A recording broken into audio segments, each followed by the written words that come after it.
Good afternoon. Calling from New Orleans. I'd like to read you On the Steps of Harrah's Casino near the Mississippi River.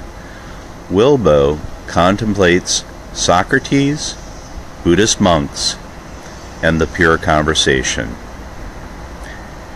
Airbnb has offered to waive fees to people displaced by the New Orleans tornadoes. What is interesting, because most people who use the service are savvy travelers with credit cards, people knocked out of a family property handed down over generations might not work that way. I see an adequate instant booking room near my current situation for, believe it or not, $20 a night. Instant booking means that the host has said yes in advance. Now, if I were tossed out by the storm, I would have jumped on that by now. I encountered a woman last night on the steps of the casino, panhandling. She had yet to have the marks of the outdoor, all-the-time life bite into her youth. 6 slender bags with grime scuffing them up hung from straps around her shoulders. She said to the 3 of us who were holding a conversation, "We can get a room in a hostel for $22 a night." I answered, "I'm working. I'm sorry. I never give alms while I'm working." I was waiting for a page to a restaurant, ready to send a meal to a customer. A man next to me said, "We have no cash. We use credit cards for everything." She walked away in a huff and waved the fingers of her right hand in a salute that wasn't the middle finger, but clearly wasn't a gesture from the American South. I was reminded of Italy. "I've never been panhandled so much in my life," said the man.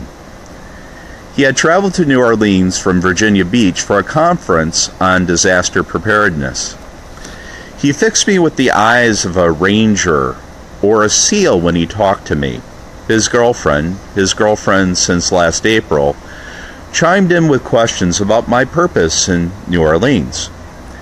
"I'm writing and working, trying to keep occupied until my teaching job starts in June," I answered.